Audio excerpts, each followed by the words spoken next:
Listen, who hasn't bought a Himalayan salt lamp thinking it was gonna fix all their problems? I certainly have. Welcome back to another week of And Just Like Yap. We are on episode 8 of season 3. Remarkably. We are 2/3 of the way into the season. That's how fractions work. The pie is like a little bit over half. We've still got 4 episodes left. The best gift that they did give us last night, though, and Andy and I texted about this, was seeing the runtime was 33 minutes. Michael Patrick King, thank you for being a merciful overlord for once. Heart out. We got 33 minutes. We got a life to live. But we are here in episode 8, Happily Ever After. And we get this immediate shot of the stairwell. And I hate to tell you, but unfortunately, Aiden is there immediately. We get no rest for the wicked. He notices a rug. Carrie, the one thing she's purchased for the home is a rug. Yep. And as we see, Dunkin' Donuts has made his way into the home a little bit. Yes, that lovely purple stair runner. I know. I kind of love it. I like it's very too. rich. I like it. Yeah. He's brought like 2 tote bags. Carrie, again, radiant. Sarah looks just radiant. Not enough I can say about that. Yeah. SJP, drop the skincare routine. I need it. I know most of it is wealth, but I would love to. Yeah, that's the real skincare routine is net worth. Yeah. She's probably got some sort of stem cells or placenta in her creams, some snail mucin. And Aiden's bringing in his suitcases, and he's like, oh, isn't this amazing? I'm here for more than 2 days. So unfortunately, we are cursed with Aiden for more than 2 days. We don't know why yet, but he's here. He asked for space in the closet, and she's given you enough grace to be in this home. You should know better than to ask for space in that closet. Yep. And this is the guest closet in Shu's room that Aiden gets. I mean, that's about how big my personal closet is. So, like, he can deal. know. He's fine. Also, like, again, Aiden, what are you wearing more than, like, the 3 undershirts that you've brought? Like, what do you need closet space for? I don't know. Every time I hear Aiden moan softly, I feel like a few more of my brain cells die. Like, I just don't need to see this. Yeah. No one should be subjected to this. The ick is gotten out of control. Like, nothing this man can do would be attractive at this point. So, and then, of course, that means they have to tease us with that more and more. Yep. And he's wanting to have his sexcapades all day with his woman, the woman. But Duncan is giving Carrie notes on her chapter that evening, and now Dunkin' Donuts has wedged his way more into the evening. Also, I have to say, for as much money as Carrie has, for her to have plastic hangers, like, that is crazy. Those are the hangers that Kohl's lets you take home when you buy something on a hanger. Like, I'm very aware of what those hangers are. They are in my home. But if you can afford enough skincare to keep you looking about 10 years younger than you actually are, you could get some nicer hangers. You can go to TJ Maxx to get the velvet hangers. Yeah. Like, you don't even have to spend that much money. It's like, they're like $15. They're not expensive. But then we're taunted again when she's like, oh, but we can have sex. And I can't dwell on this for long. This just haunted me enough. And we're cut to another set of balls on the Upper East Side. Harry is recovering from surgery, and he's complaining about the size of his balls. I have a quick note here. He kept talking about how he was like sitting on large balls, and my very ill brain could only think of that concert clip from NSYNC where they're bouncing on those big bouncy balls. Yes. Justin Timberlake in a bandana with his bleached curls bouncing on one of those weird toy, like yoga balls with a handle. Not to make light of prostate cancer, obviously. I know, but no, it just did make me think. I was like, I just don't know. We've already said, like, penises are disgusting, and, like, I'm so sorry for everyone listening who, like, has a penis that's listening. I'm not. Like, I couldn't can't imagine having one. Like, the thought of, like, having 2 balls, like, that I have to, like, deal with in addition to, like, a stick that, like, flops around in between my legs. It seems like a lot of stuff to, like, negotiate down there. My question is, in all of this, why aren't we bringing the one person on this show who knows about balls and anyone more than anyone else? Steve! Oh my God! Oh my God! I forgot. Steve had one of his balls removed because he had testicular cancer in a much more well-handled, correct, junk-related illness than this one. Yeah, we haven't consulted him at all. Are Harry and Steve not friends? Like... Yeah, can we not send a text, hey, now I understand your ball problems? Yeah, seriously, like, Harry and Steve seem like they would be very close friends, actually, given the fact that they've known each other so long. And Aiden, why aren't you texting your buddy that you started a bar with? Like, does he have no equity in Scout anymore? I don't know, because Aiden appears to not have any kind of job. Also, I had a thought with this, too. Does this mean they told the kids that he has cancer? They surely must have. I mean, if he's recovering from surgery, they must have. But they very much skipped over that if they did. Yeah. So. I don't know. Continuity is not the first priority on this show. Nope. Never has been, never will be. It's all a fever dream that we somehow are collectively syncing up together to experience at the same time. Oh my God. Can you imagine, like, it turns out that in Just Like That is just, like, Samantha's dream.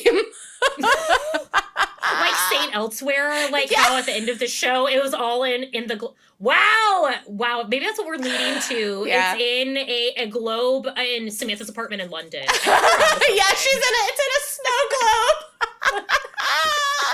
Oh my God, what if? I wish. But LTW enters in, like, the most garish print possible. Like, it's really a test to my vision to see this many patterns at once. I know. She's giving circus ringmaster business casual. It's very strange. Yeah, she's like circus HR. She's coming in to orchestrate a fight between the lion tamer and the ringmaster. They're having some personal differences. Yes. Especially with, like, the elephant brooch. It's all giving, like, Cirque du HR. Yeah. But she doesn't know how big Harry's balls are, so then we lean into, she brought him macadamia nuts from Hawaii, and Harry's just reminded of his massive balls. You brought me some big nuts. But then our girls go for a walk and talk because LTW has had a sex dream about her editor last night. And the plot thickens with her and one Marion. And she tells us it starts with that they were on a farm. And I have to tell you, for you, would, like, a farm be the beginning of any sex fantasies that you're having? No, not unless it was, like, a nightmare sex fantasy. No, farm would not be the setting. And she's confused as to why Marion is ripping her bodice off, like, on a farm. Also, bodice and farm doesn't make sense either. No! This is a person who's never been on a farm. Like, I don't think LTW has probably been to, like, a petting zoo, but I don't think she's stepped foot on an actual farm. Yeah, like a petting zoo on, like, a rooftop. And she asked Charlotte if she's ever had sex dreams about other men, and she said the only time is, like, she's had short hair in them, and that's how she knows it's not reality. That made me laugh. I thought that was a really solid joke. It also reminded me of that iconic scene in When Harry Met Sally, where Harry asks Sally to, like, give him an example of a sex fantasy. And he's like, that's the sex fantasy you've been having since you were however old? And she was like, yeah, but sometimes I mix it up. And he's like, in what way? And she's like, what I'm wearing. Sally and Charlotte are very spiritually aligned. Very spiritually aligned, absolutely. Charlotte reassures her and says, like, well, shouldn't you have chemistry with someone you're working with creatively? Which, like, that makes sense. Like, it is, like, a very different, like, line versus a standard job. I think, I mean, although we do hear about, like, work wife, work husband. Yes. There's that sort of dynamic that we hear about in office culture. But LTW comes with a new term for flirt working called flirting. I really think this term is going to take off. Yeah, it's definitely going to happen. Yeah. Just like Fetch. Just like Fetch. Flirting is sweeping the internet. Gen Z. Baby fish mouth. Ginster. Yeah, baby fish mouth. Flirting. I've heard them talking. And there's no good cutaway to the next. Oh boy. When you saw this, like, what did you think we were seeing? I was shocked. I did not know what to think. And thankfully, we cut back and find out, oh, this is part of the gallery event that Charlotte is producing. Our gallery gals are putting together this crime scene of art. Because they were told by the artist there had to be a certain amount of cum in the condom. I'm sure it was very generous for this artist because they want to assume that they cum a lot more than I bet that they do. I can't believe I'm saying cum this much. But, look what this show does to us, Caroline. It's so wrong for them. This and Aiden in the same episode, like, it's really just, it's a crime of punishment. This was a bit much. Of course, it was too much for Charlotte, and her vertigo is back, and she falls. And the girls all assume vertigo is not a real thing. I don't know if this is like a Gen Z thing, that they think vertigo is not real. I don't know, but then, like, one of them is like Epstein-Barr, and I was like, Epstein-Barr is a very real virus. Very real. And they tell her, you know, there's room for you to lie down next to the used car. I mean, I can't think of a less horrible place that I want for Charlotte. Like, Charlotte, we deserve so much more than this. Mattress on the floor. Just, like, yeah, this image just brought back a lot of haunted imagery from my mid-20s, and it was too much. This episode should have come with a trigger warning. Yeah. This is a part of life I don't need to see again. Then we're taken back to the lesbian corner. The lesbians are in love. As Joy and Miranda are back, Joy is returning from a travel, and she's brought back this gin from Canada that she apparently can't find anywhere else, and is very happy to have a bottle of it, and asks Miranda, I've never stored a bottle of alcohol at my girlfriend's place before. Can I store it at your place? Conveniently forgetting, oh, she doesn't drink. Yeah. Weird thing to forget. I'm not saying it has to be top of mind all the time, but, like, to completely forget about it seems a little weird. And the fact that also Miranda made a big deal of how she chose this apartment around Joy and her dogs that she can't stand. So it's just like, very odd that this would be a massive part of, you know, Miranda's identity now to forget about. Miranda tries to smooth it over. She's like, of course you can leave it here. Don't worry about it. I'm a chill girl. I'm a cool lesbian. You can leave alcohol here. Yeah, it's no big deal. This felt very much like we need to find a way to, like, poke at the issue of Miranda's alcoholism and also manufacture a problem in a seemingly, like, smooth sailing relationship. Yeah, and especially when I feel like we didn't really talk about Miranda's alcoholism in season 2. And we're taken back to Carrie's bra palace. This looks like more than a full-size bed, because if you cut back to the Harry, also tiny bed that Charlotte and Harry are in. So small. Yeah, I mean, Aiden is a giant man. He's like, I feel like he's approaching 7 feet. And the fact that he seems comfortable in this bed with another human being means that, I don't know, I mean, Carrie got this giant ass apartment to accommodate him. So maybe she also got a California king to accommodate him as well. So. Because everything she does is to make him comfortable, even though he sucks. Do you remember that movie from the 90s, Tall Tales? Yeah. It feels like a fever dream, but, like, Paul Bunyan is, like, 12 feet tall in that movie, and in my head, that's Aiden. Yeah. Stomping in. Yep. He's got to claim his territory. He's got to claim his woman, his little lady. Yep, exactly. We found out they've been in bed long enough that it's 7:20 p.m., and conveniently 10 minutes before Carrie has to meet with Duncan downstairs about their pages. And he's like, how long is it going to be? An hour? She's like, hours? I don't know. I'm free. I'm Carrie. I'm working on my art. It takes a long time. And we find out, you know, more as to why Aiden is there, because we find out that Wyatt came back from Outward Bound and he only wants to live with Kathy. I wonder why.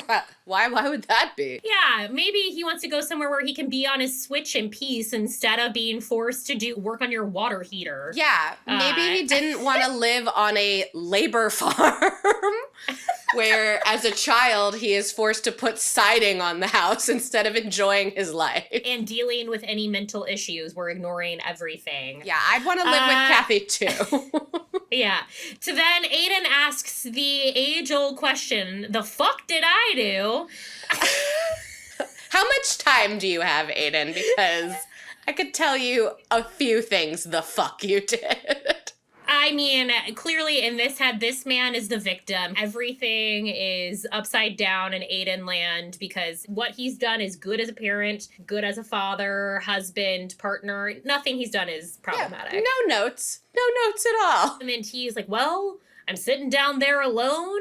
I got a whole life. Fuck it. I can be in New York. You know, I've got my hot girlfriend up there in her massive millionaire mansion. Mm-hmm. So Carrie asks, well, then why is he choosing to stay with Kathy? And he's like, well, he loves her more. I mean, I know he was joking, but probably true. Yeah. Sorry, tiny violin for Aiden. Yeah. You know, a penny for Aiden's troubles. I could not feel less bad for this man.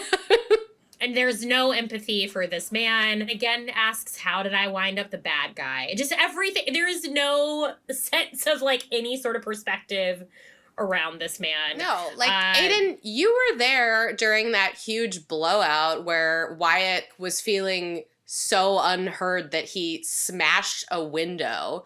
Like, you really have no thoughts about why you might be the bad guy? Truly? Really? We're done with Aiden here. Oh, well, and then she says she's going to cancel with Duncan, which, like, just makes me scream. Again, she does everything, sacrifices everything for Aiden. Why should she get to focus on her writing? Because Aiden's sad. Everything is canceled for Aiden. And now, as a viewer, I was excited about having a scene with Duncan to palate cleanse, and now I don't get it. Like, that sucks. I know. We like Duncan. More Duncan. More Duncan. Bring Dunkin' in my coffee. Yeah, Dunkin' Donuts has make it a dinner menu. I want to have dinner at Dunkin' Donuts. You know what? I take back everything bad I said about the stew. I want the stew. I want the stew I now. miss the stew. Yeah, I miss the stew. It's comforting. And then we cut to this wild shot. Oh my God. Of Seema and Adam orgasmic moaning. They're having a great time. The chemistry is continued from the taxi cab last week. And Seema is just, feeling footloose and fancy free. She's never laughed after sex. That makes me sad for her. I will say, as someone who, as a teen and young adult, rewound a lot of the sexual moments for whatever reason. Sure. Wink, wink, wink. You make your inference there. This was one that I was not interested in seeing more than once. No, especially not. And I couldn't get a good screen grab of it, but he then takes a big old whiff out of her armpit. Yeah, he does armpit lingus. That I gotta say that's a first. I don't know that I've seen that on TV before. No, I don't know that I have either. And I feel like they're trying to indicate he's so fun in the bedroom. He'll even lick your armpit. Yeah, get pity. Get pity with it. Na na na na na na. Hey. Hey. Oh, I can't move on fast enough. And on the other neck of the woods, we see the Wexlers are in bed, and LTW is, there's some tingling going on up here. She's got some thoughts going on. Yeah. And Herbert is very confused by everything happening. He is like, why is this happening before coffee? Mm-hmm. Is it my birthday that we're trying to have sex right now? And this man, he's got to get his faculties all together. So then he wants to go to the bathroom to prep things. And this gorgeous shot of LTW, she just looks, the lighting is very lovely. She does look stunning. But the least sexy sounds you can ever hear, the toilet seat clacking and Herbert urinating. Yeah. So the moment has passed. Then we cut to the most insane shot. Before this, I thought I'd gotten the screenshot. At first, there was a close-up of a giant papaya and Marion scooping out of the papaya, which... I don't know. How did you feel seeing the cutaway to this papaya? I mean, I knew what they were trying to do, obviously, because papaya is one of those fruits that is often used in ad campaigns related to women and their vaginas. And asks her if she would like some of the papaya. This shot. He's being very sensual with the papaya. This whole episode, I couldn't tell if the sensuality coming from Marion was sort of we're seeing it through LTW's viewpoint where she already has these feelings towards him, so it's hard not to view everything he does sexually, or if he's really trying to put that energy forth. I couldn't tell exactly where it was coming from. But yeah, offering someone papaya on a spoon is kind of something you only see in, like, I don't know, I'm assuming softcore porn. I'm sure. I think this is more than flirting, I would say. I agree. He was thinking about her last night. Again, more of these, like, lines that could be misconstrued as flirting. Very, very easily. Like, telling your coworker I was thinking about you last night, like, you might have to talk to Circus HR for that. Yep, honk honk.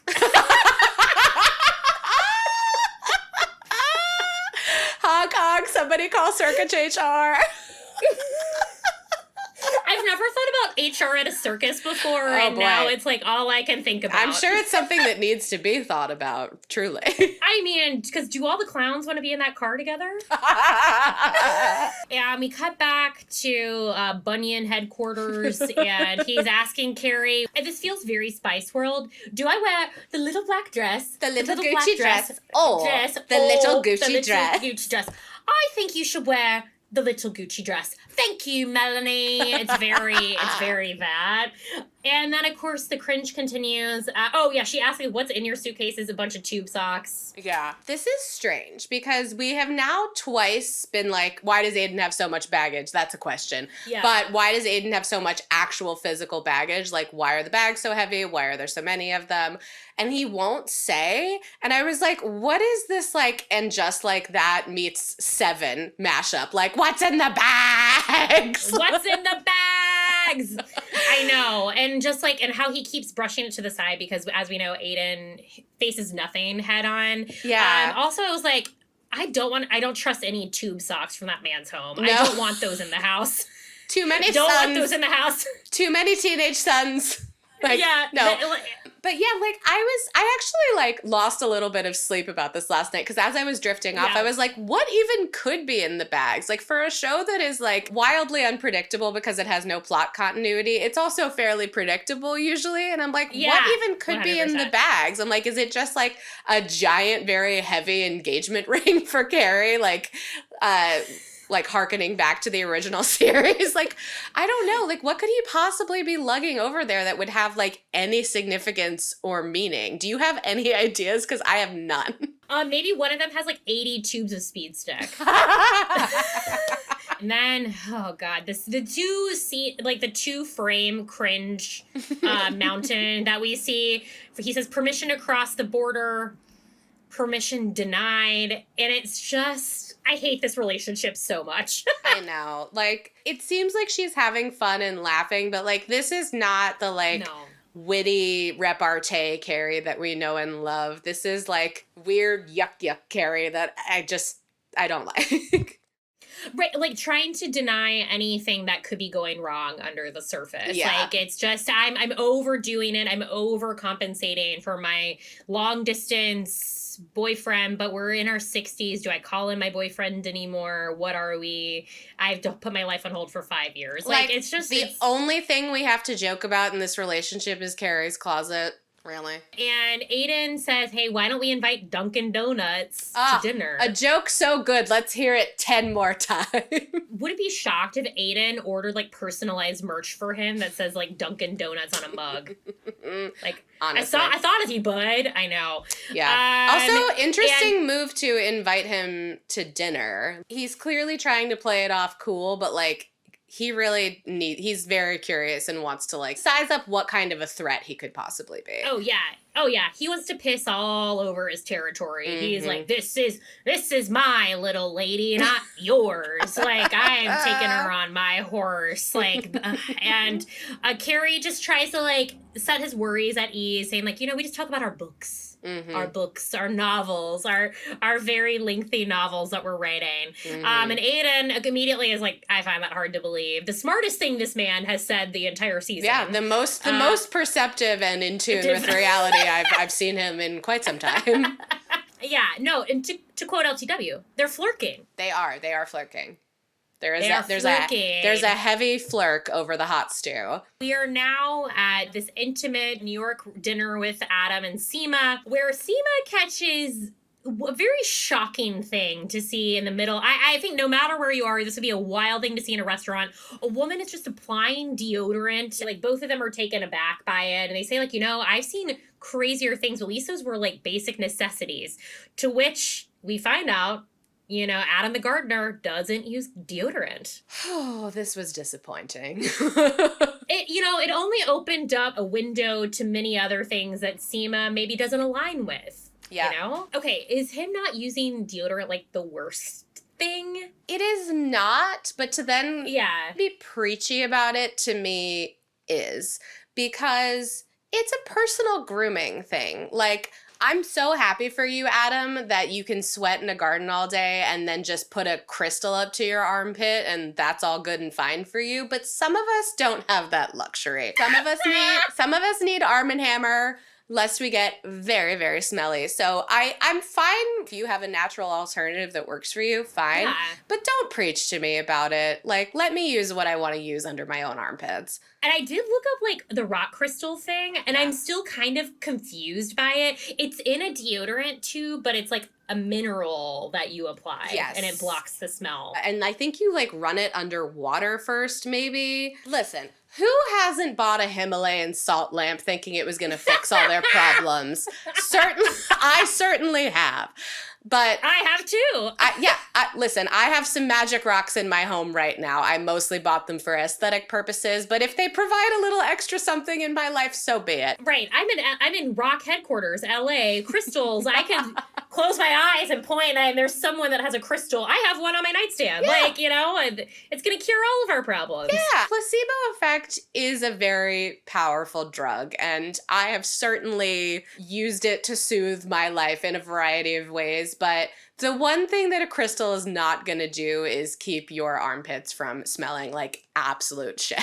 Amen. And, oh God, he talks about being in her armpit business, 2 words that should never be together. No. They're in the writer's room, like, saying, what 2 words can we, like, send a shiver up everyone's spine? Armpit business is this week's. And tells her that she tasted like a side of aluminum zirconium. Of course he has, like, the exact ingredient locked and loaded. This would concern me, because then I would be like, what else are you going to preach to me about of, like, what I'm eating, what I'm putting on my body? Like, that's really not your business. Like, yeah, you've been inside me, but you don't get to decide what goes under my armpits. Yeah, exactly. You can be inside me, but not tell me what goes on me. Okay. Yeah. We then find out, because the server brings the card to the table, and his name is Adam Karma. His mother changed the last name to something that they should always remember that is important. And the lack of, like, eye roll there, you know what I mean? Like, everybody has a healthy eye roll in regards to decisions that their parents made, but he seems like, of course, perfectly content with it. Yeah, the fact that his last name is Karma, I was like, surely you must be joking. Like, this is a bridge too far. Also, Carrie wouldn't have told her that. Like, does she just know him as Adam, the gardener? Is she signing the checks?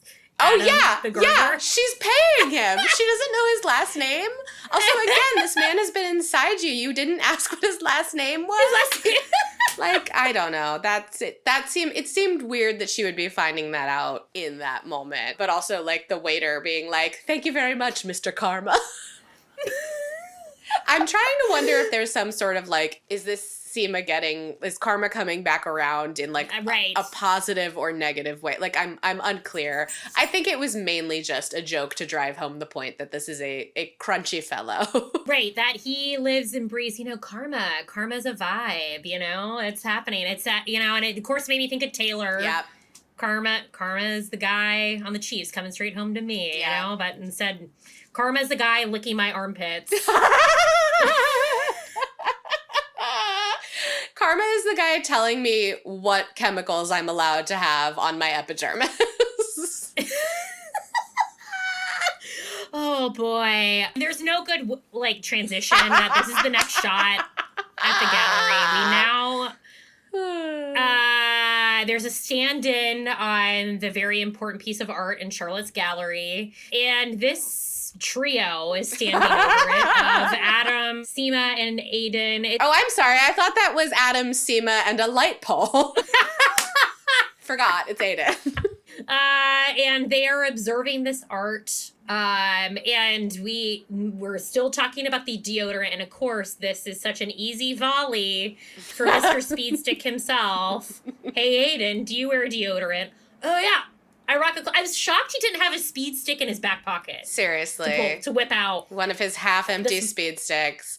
Yeah, this show is recycling a lot of jokes. It's not quite understanding what the audience wants. It's like some weeks we get like, oh my God, they're bringing the insurance lady back for a cameo. That's so delightful. And other weeks you're like, enough.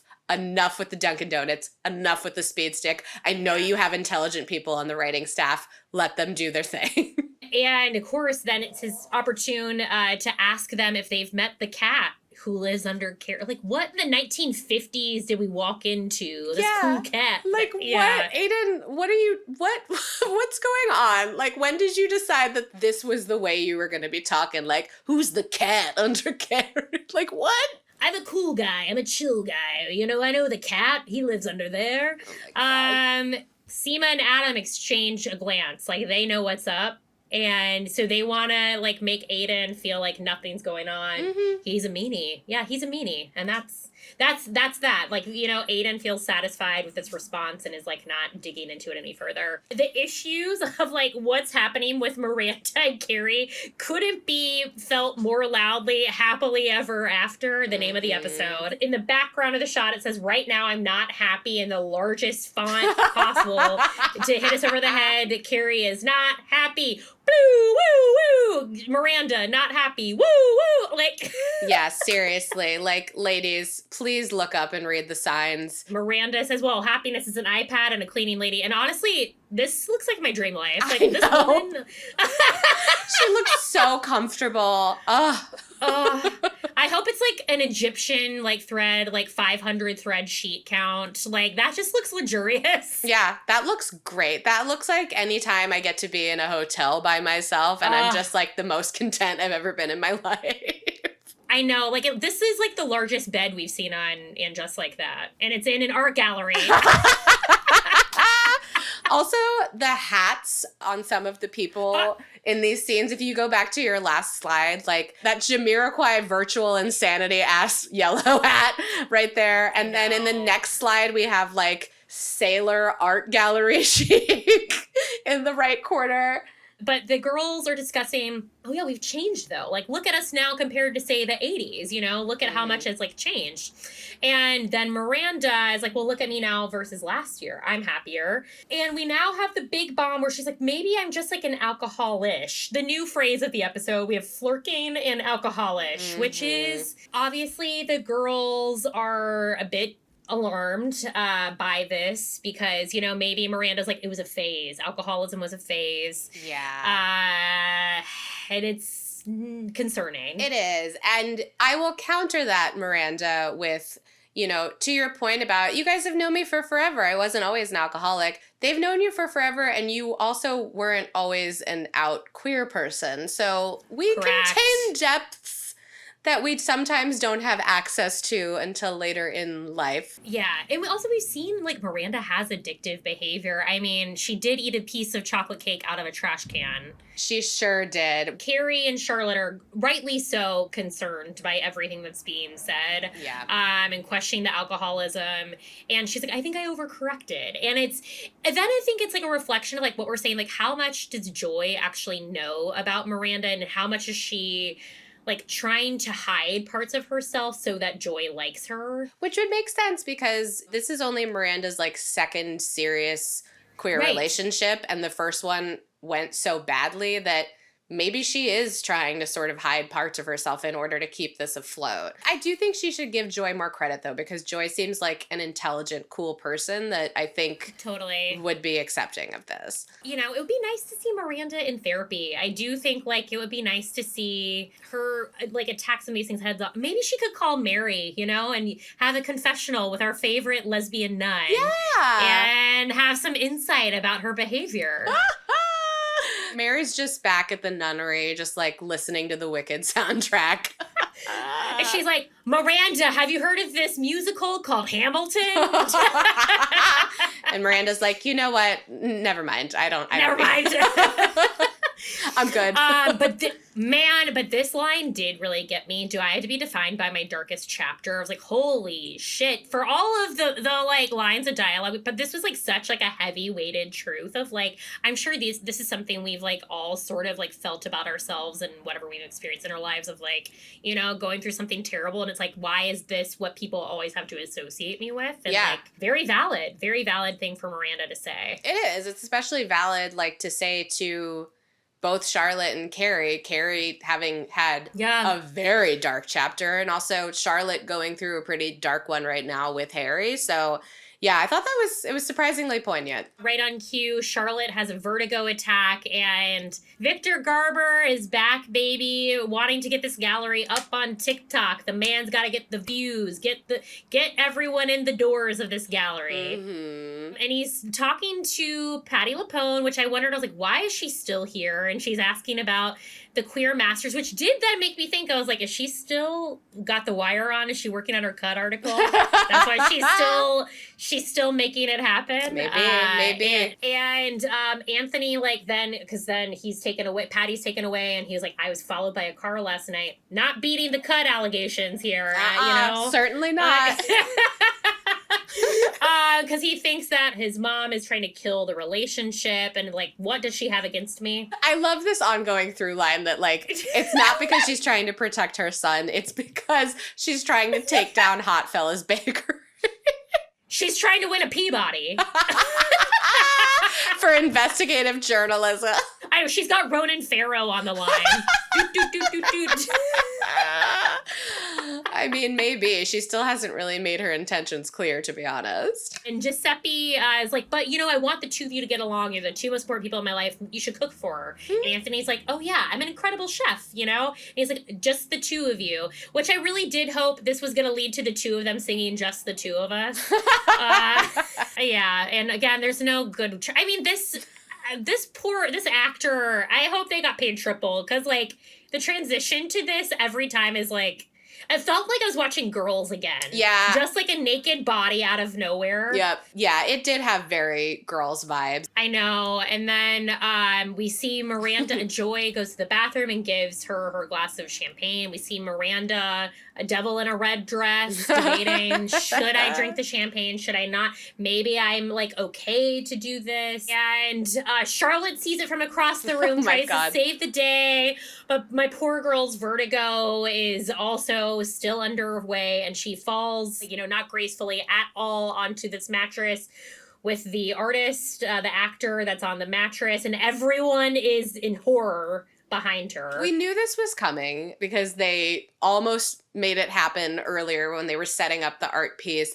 I will say, crazy, wild overreaction to scream at your friend across the room to put the drink down. I get that she was looking out for Miranda, but like to make a scene of that degree when your friend is like just lightly considering taking a sip of alcohol. But yeah, everyone's grabbing their pearls aghast because she falls right next to the naked actor on the bed.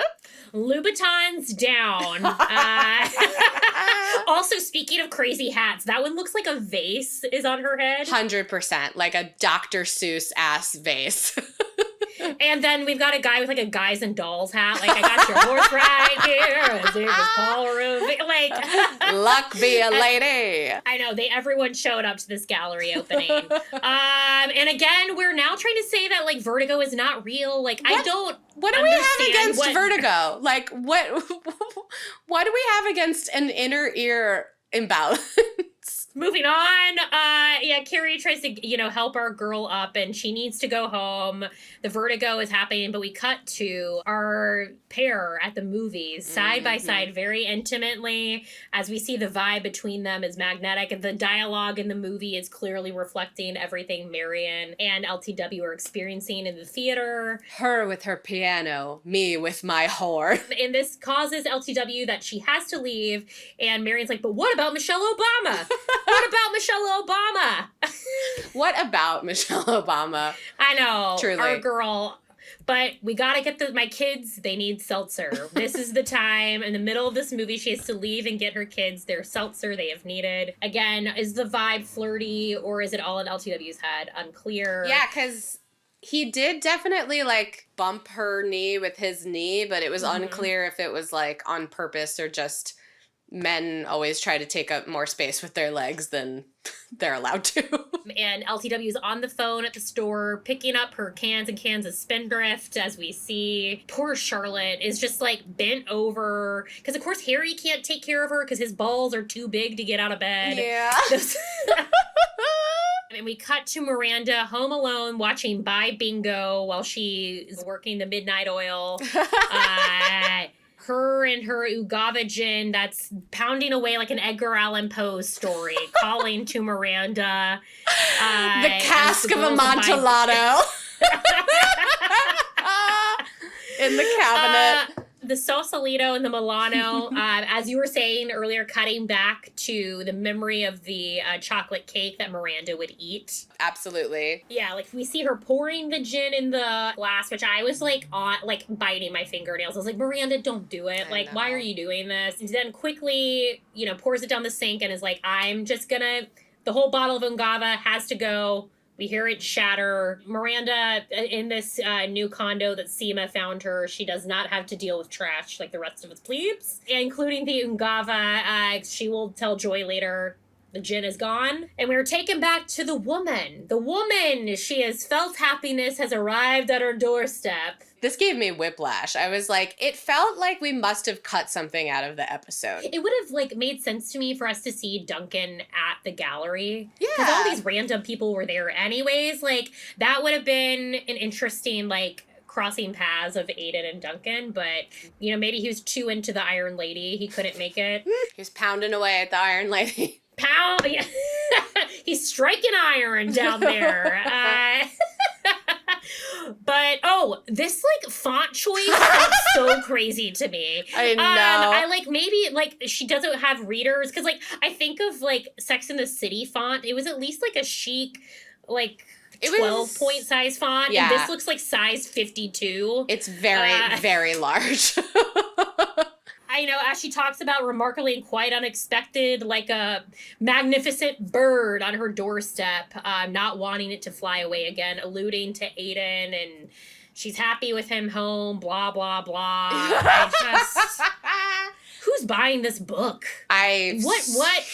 What publisher is reading this and is like, bestseller? Yeah. Get it out there at Target. Get it to every airport bookstore. I truly have no idea. I also was like, that could have a double meaning because Duncan also has arrived at her doorstep as well. In fact, lives right below her doorstep. So there we are. We made it to the end of another episode of And Just Like That. I don't know. Any other thoughts you had, Andy? Nothing like, it was like things happened, but also nothing happened episode. It was a very, yes, girl, give us nothing episode. Overall, I just had the feeling of like, this show is so weird because it's doing this strange thing where, like, none of the problems are, like, big problems. They're, like, making every problem sort of like, Harry has prostate cancer, but it's, like, very, like, minor curable prostate cancer. And, like, Lisa's father died. It's one episode. They're doing this, like, weird thing with the viewer of, like, stay with us. It's not going to be bad. Nothing's bad. And it's like, I would rather have something bad and interesting than, like, nothing. Right, everything is resolved too neatly, like, and it, which I'll say, like, at least in the original Sex and the City, a thing that I did appreciate for that show was, like, each episode was, like, into of itself, like, one chapter, like, no major plot line going across the episodes, and for this, it's, like, there kind of are, but it's also for no reason, just everything sort of feels like, okay, maybe if we paste it all together, it's all just going to make sense in the end. But maybe there's more grand design to Samantha's, snow globe that we don't know about yet. That's my favorite thing we've come up with so far. That the whole thing is just Samantha shaking up her snow globe in London. That's our first set of merch. We have in just like, snow globes. Okay, now we need to. I'm just looking forward to eventually having Aiden and Duncan meet, and I hope that, like, Duncan just runs witty little circles around the haunted maypole that is Aiden. I know. Well, I think we see in the preview next week the dinner that we speak of happens. Oh, thank God. It's about time. You know, in the 400 episodes we have left of this season. So I can't wait to see what the woman and the birds get up to.